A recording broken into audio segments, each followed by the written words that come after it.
Olá, sejam bem-vindos. Aqui é a Bia, editora da Vestígio, e hoje a gente vai conversar sobre esse livro aqui, do que estamos falando quando falamos de estupro.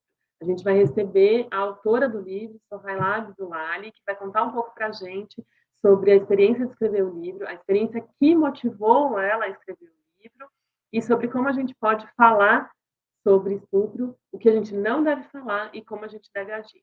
Então, eu convido vocês para esse bate-papo super legal. Vocês vão ver que ela é uma pessoa muito bem-humorada e muito alto astral, muito inspiradora também.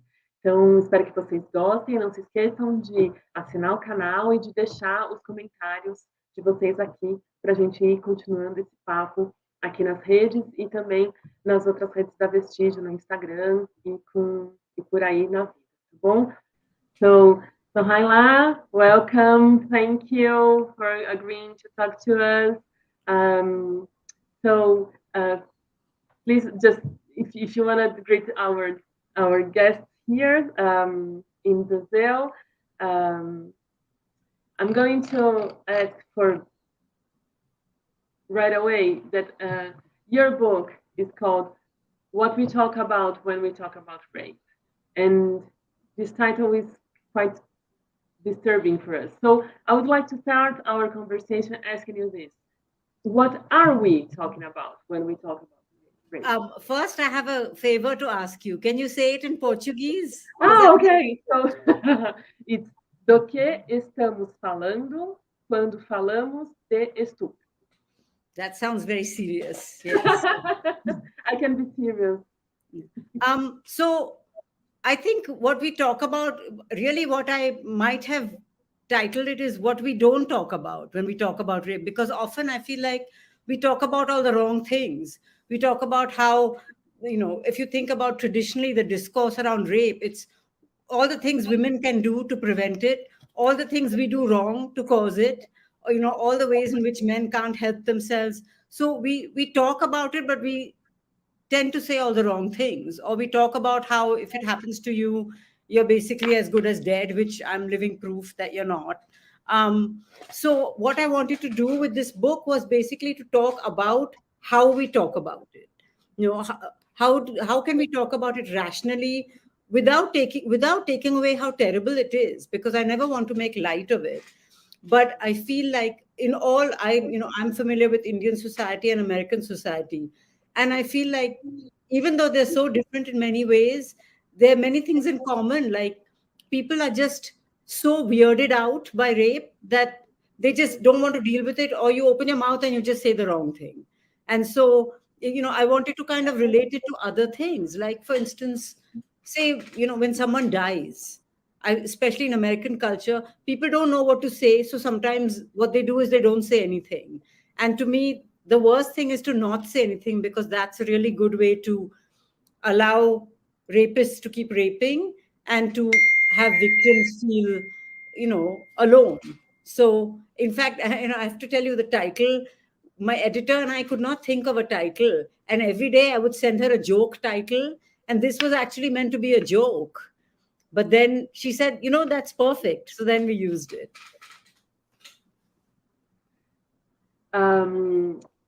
But I think it's a very intriguing title and makes us think about exactly what we were saying, that we don't talk, what we talk about, and then what we don't talk about, and what we should be talking about. So Right, I think right. I think it's a good title.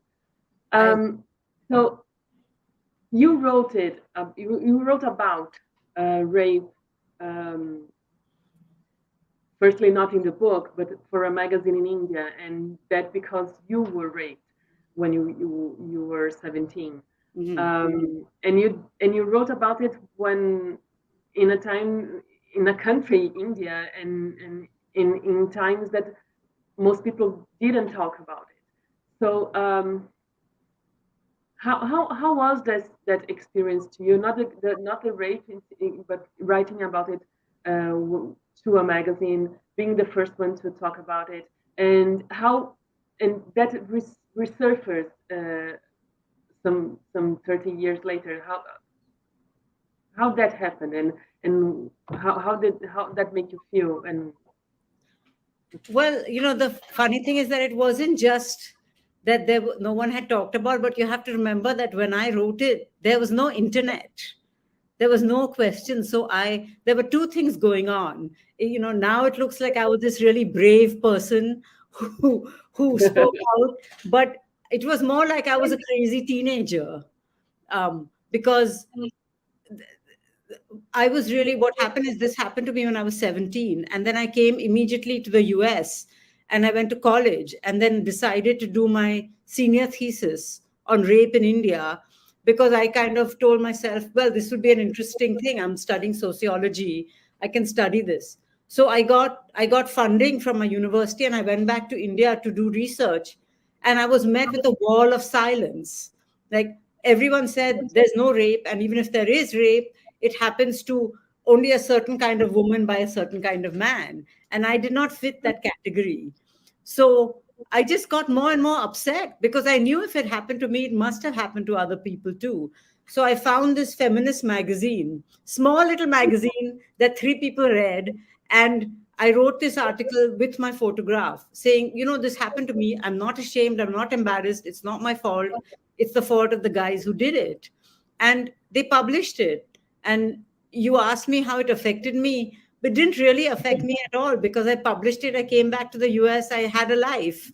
I didn't even know.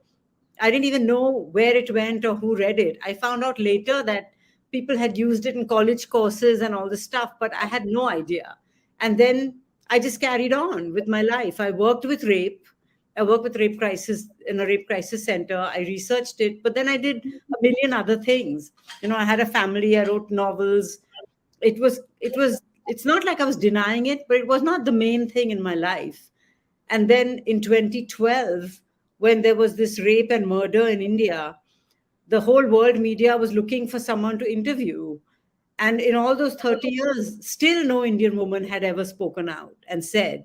So somebody in India found the physical copy of that article and put it on Facebook. And that's how it went viral. But I didn't even know for a while because I'm not on Facebook. So that's how it came out. And you asked how I felt. I felt really weird. I felt really shocked because not because I didn't, it wasn't, not that I was ashamed or it was a secret, but I just hadn't been thinking about it. And it was just weird that suddenly all these people knew and I had no idea and I had no control. So it was a very odd feeling. And I know you don't want to call you brave, but it was brave, and you were just a teenager. I can see teenagers now talking about it and talking about sexual violence and sexual harassment, but 30 years ago it was 40. It's 40. Yeah. It was very it's very very it is very brave. It is. Well, I think part of it was, yeah, I guess it was brave, but I didn't feel it was as brave as actually surviving. And luckily, I have to say that, if you talk about rape, and much of what we need to talk about is how other people react. And for me, my family was so amazing. No, my parents did not say, it never occurred to them to blame me. It never occurred to them that I had done something wrong. And so it never occurred to me either. So yes, it was brave, but it was also partly because I wasn't fighting all these messages from the people. I mean, there were plenty of people who blamed me, including just about everybody else. But the people who really mattered did not. So I didn't care what the police said as long as my father believed me.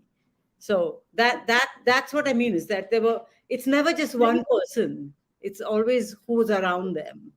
It's a village. It's a village. Yeah. I know. And I totally agree with you, because one of the things that I wanted to ask you about is what we collectively, what we as society, what we can do if a friend of ours or a family member gets raped. So what should we talk? What should we we do, what should we say? Because it is something. It is a big deal, and it is something very important. And I truly believe that how the aftermath of the event, it can be life defining, as you say. So what we can do, what Well, I actually have a section in my book called the guidelines for saving a rape survivor's life. And essentially, it's not rocket science. It's like, what do you do when someone has been through a trauma? The main thing you do is you're there for them, and you don't judge them. You're not the court of law. You don't have to decide whether the guy really did it, or if someone you love comes to you and says this terrible thing happens, you just have to be there, and you have to show them that you don't think any differently of them, that you sympathize, that you want them to control what they do. You shouldn't prescribe to people, go to the police, go to the doctor. Give them their options, explain that you're there for them, help them to feel safe. It's not that difficult. But I know it's difficult because you feel so weird and you don't want to do the wrong thing. But I think the only wrong thing is to not do anything. And I think you mentioned earlier about grief when someone dies, and we don't know what to say. And I think it's about the nature of the event. Rape is a sexual violence, and maybe people are more ashamed for the other person and for themselves. So it's not like as they always know what to say when someone dies, but they really don't know what to say when Right. And I think that, when you ask that question, what can you do if someone I think the best thing to do actually is, before anyone before this ever happens to you, to think about it and educate yourself a little bit, so that it's not, understand that it's not this rare event, unfortunately. I mean, for years, I felt like I was this total weirdo because nobody else ever talked about rape. It took me 30 years to realize that actually it's happened to so many people.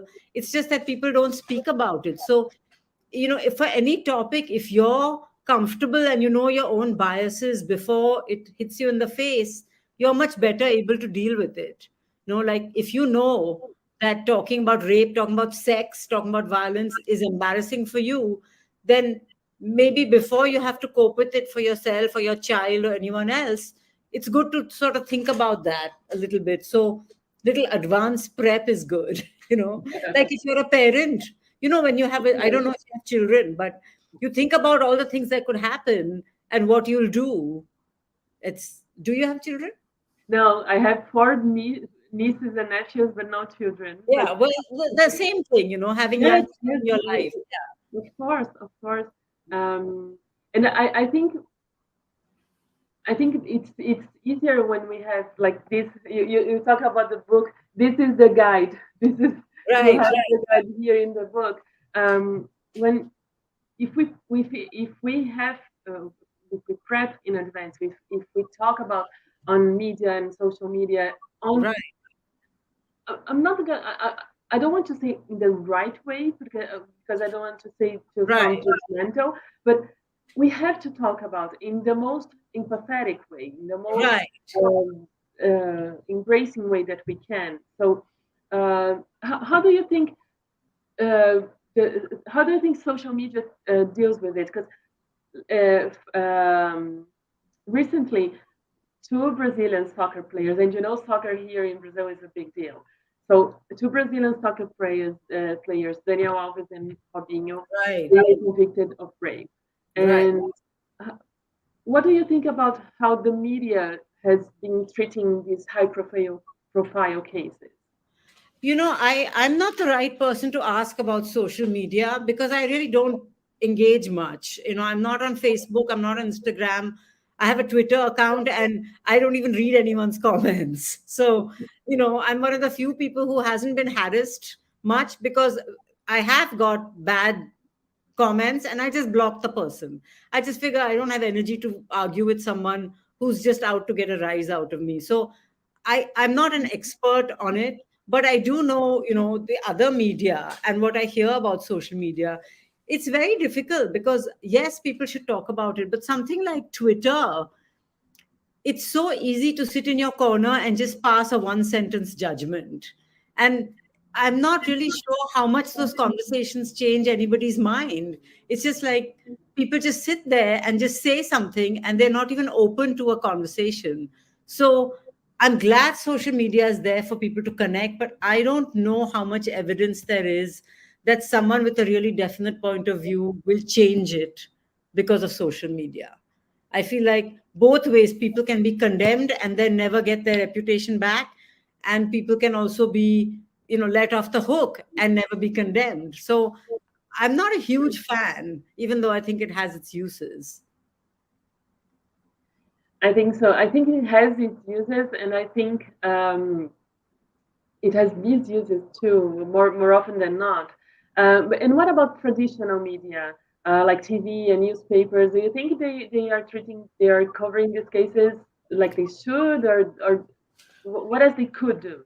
I think it really depends on what media you look at, right? And unfortunately, more and more, I don't know about Brazil, but in this country, it's become like either you read the New York Times or you read the Washington Post. Either you listen to Fox News or you watch CNN. And so if you don't do both, it's very hard to make a case. I do think people are getting more and more polarized, and there's definitely the sexist bias. But if I look back, say the way rape was covered even 10 years ago to now, it's definitely better. There's no question. There's no question, at least in this country and in other countries I've been to as well, where, first of all, the fact that people are writing about it, even if they write rubbish, they're writing about it. It was completely a taboo subject before. So I think there is improvement for sure. And the same for social media. I can complain about it all I want, but the fact that it exists, like, I think of myself when I was 17. I honestly had no idea that this weird thing had ever happened to anyone else. I had never heard of anybody. I didn't even know what it was. Okay. I felt completely alone in the world. I still remember the first time I met someone who also said she had been raped. It was like this revelation.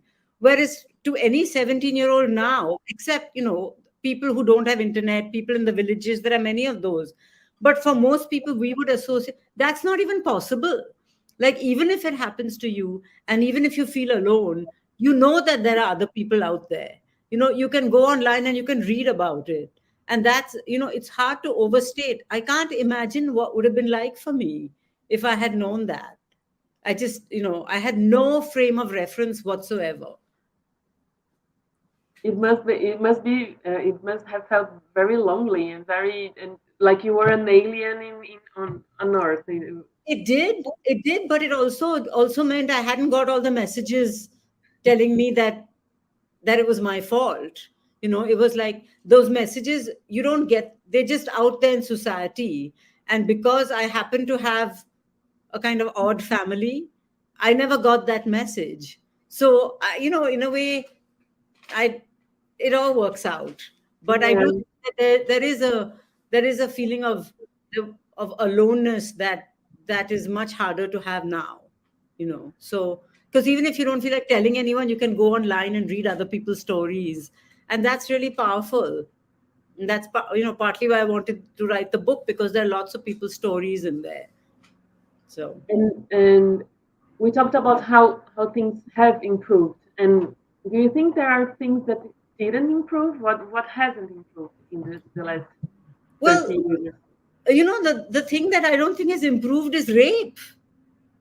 I don't think there's any evidence that there's one less rape in the world because of my book or the movies or the talking or I mean, we all talk about it. It's easy to say we talk about it better, but there's no place where you can look at a statistic and say there's less rape. No. So it's very disheartening, that what's the point of all this knowledge and all this good thought and all. So maybe some woman who's raped, or a man, whoever, will feel less alone because they read my book. But I'd so much rather that it didn't happen. So I don't know. I mean, I do know men who feel that after all this conversation, they understand much better some ways to behave that are not okay, that they didn't understand. So that I think is good. But otherwise, I don't know. I would like someone to tell me there's less rape. No. We are looking forward to a word and a time that your book will become obsolete, and then Exactly. Yeah. Exactly. Yeah, I know. I feel the same way. So in your book, you talk about two things that I think you have profound insights, and you have deep reflections and thoughts. So, but there are two that brought my attention. One is it's that life, it's rape. It needn't be to.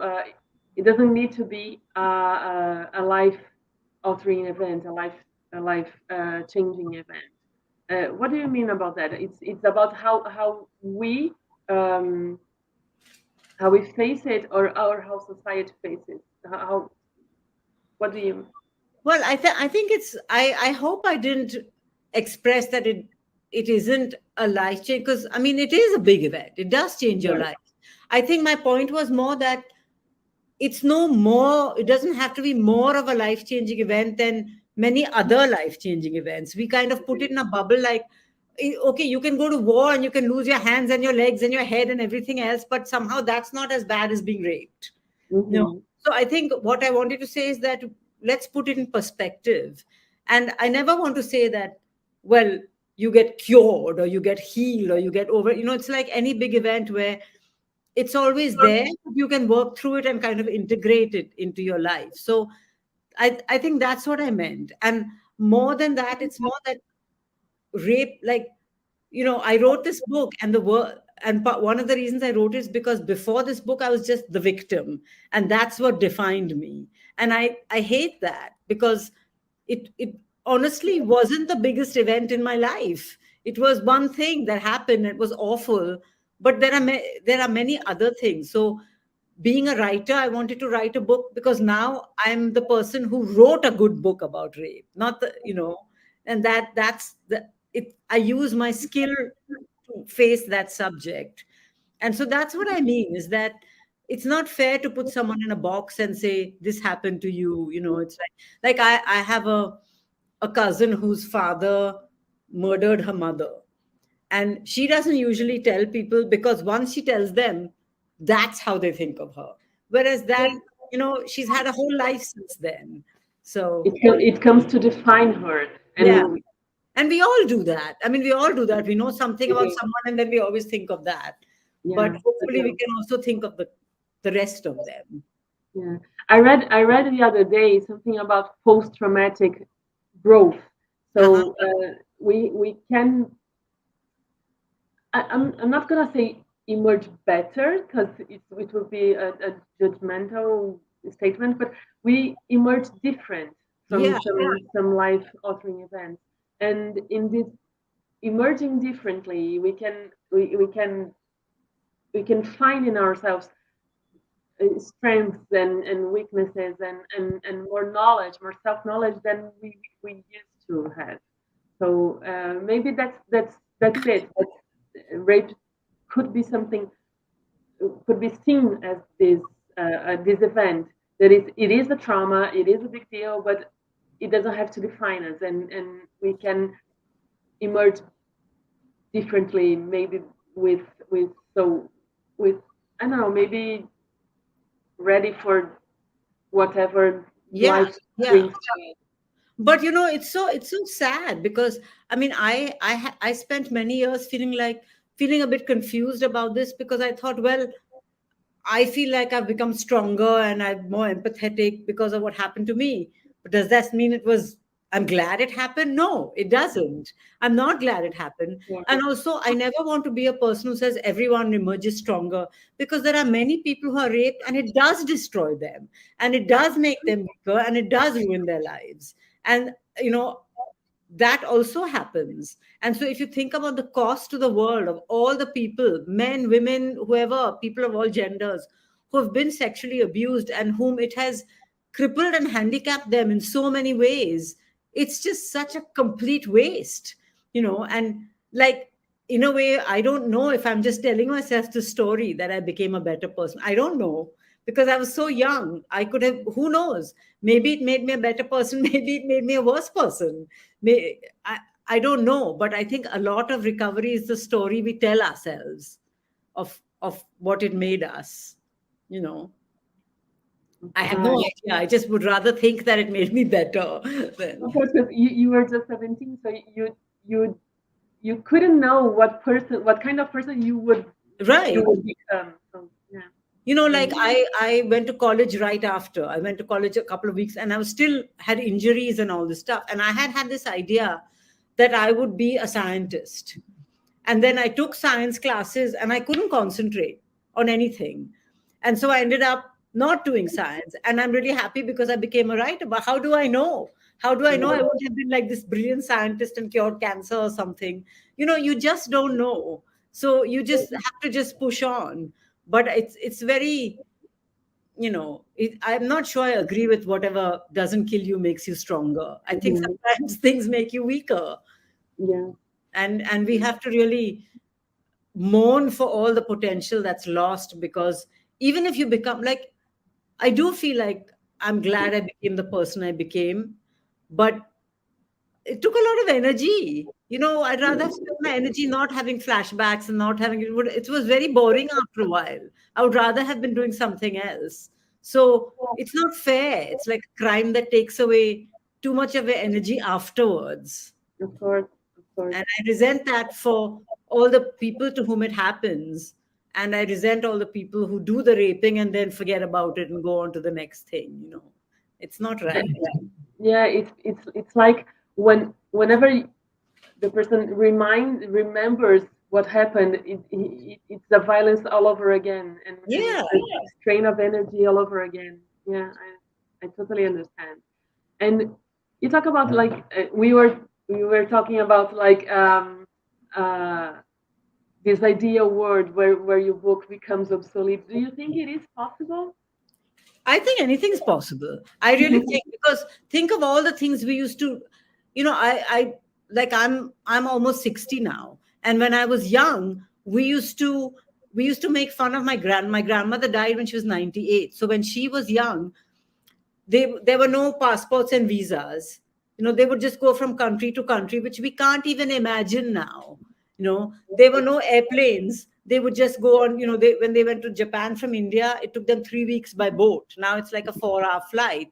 Uh-huh. And when we were small, we used to, there was no internet, no cell phones in India. Most people didn't even have phones.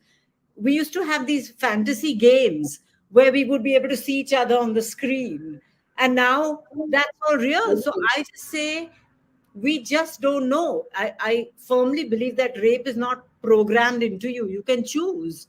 And so if we somehow move towards a society where there's not so much, like right now, rape is, you get rewarded for being raped. You get, to be a macho man, to assert yourself. That is all, it's not against society. It's what society is built around. But if we actually change the structure, so it's actually not positive to be, for one gender to be domineering another, then why not? I absolutely believe it. And I know a friend of mine just wrote a book called A World Without War. And he was trying to imagine, he said war is a choice. And it's true. It's just like this, violence is a choice. All kinds of violence are Yeah, choices.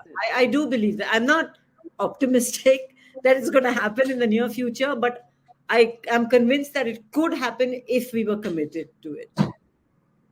And I hear you, what you say. It's so powerful to hear that, and fills us with a little bit of hope.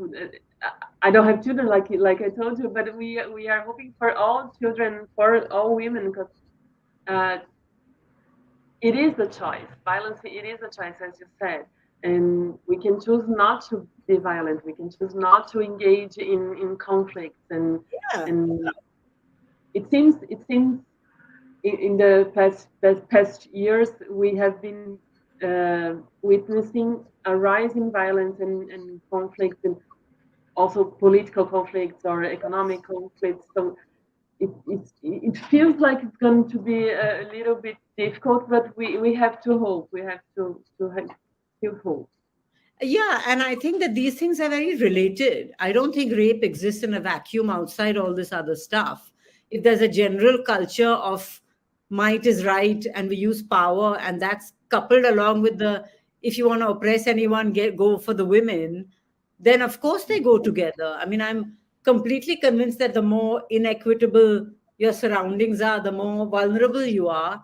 And it's not just true that it would be a happier world for women. It would be a much better world for everyone.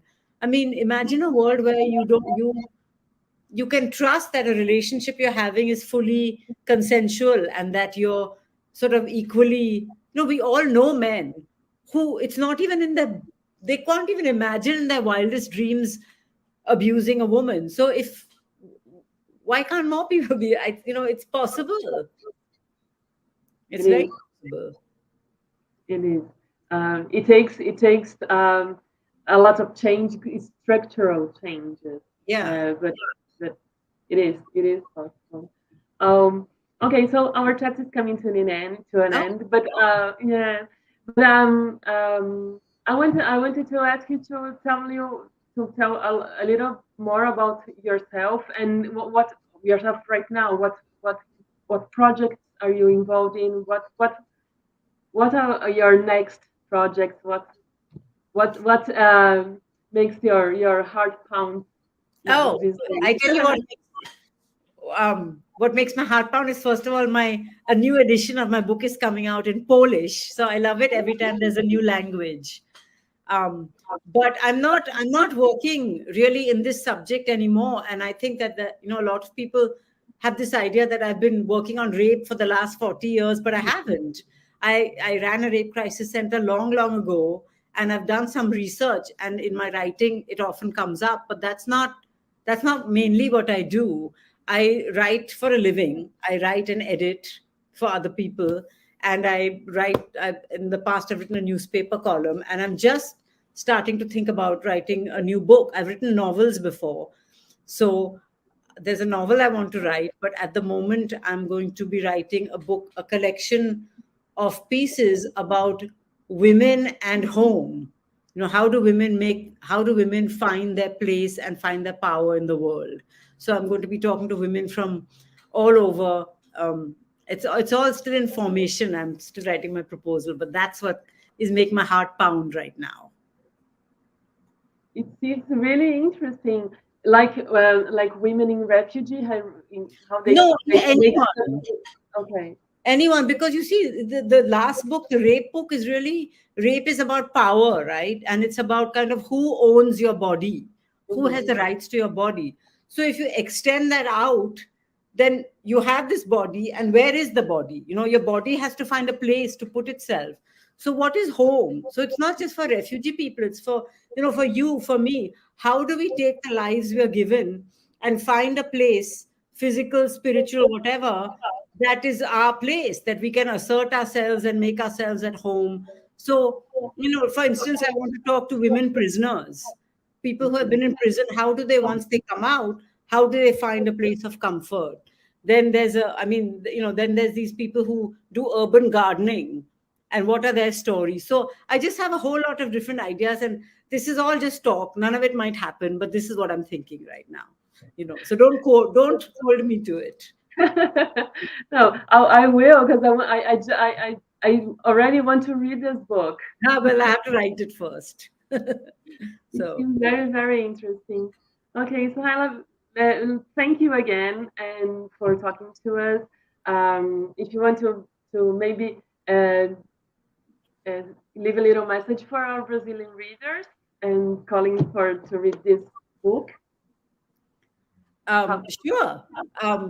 So I won't beg you to read my book. Read my book if you want to read my book. But I just want to say that don't be scared of my book, because my book is not a downer. It's more of a manifesto for life. So read it, don't read it, but don't not read it because you think that it will bring you down. That's what I have to say. But for what we have said, we have seen about you in this talk. You are a wonderful woman, and woman. You are full of life and smiling, and I think you put that in your book. So your book is not a downer. Your book is full of this hope and full of really nice messages and really empowering messages. Empowered is a word that has become such a cliche, but it is empowering, because when we read your book, we feel that we are not alone in a sense that even if the reader it Right. isn't a rape victim, maybe the person is suffering from other traumas, and the kind of advice and stories that you tell and your words really resonate with us, can resonate with any of us. Thank you so much. That's very nice to say. And I hope that we one day have a cup of coffee together in Brazil. Oh, I would love that. I would love that. Okay. So thank you again, Sohaila. And it is a pleasure to talk to you. And it is a pleasure to be publishing your book here in Brazil, to be your publisher here. And I really hope everyone gets a copy and gets to read your book. It's really, really, really important. Thank you so much for talking to me. Okay. Thank you. A Bye pleasure. bye. Bye. Muito obrigada, gente, para todo mundo que esteve com a gente até aqui. Não se esqueçam de se inscrever no canal e de deixar seus comentários aqui para a gente saber o que vocês estão pensando. E até a próxima.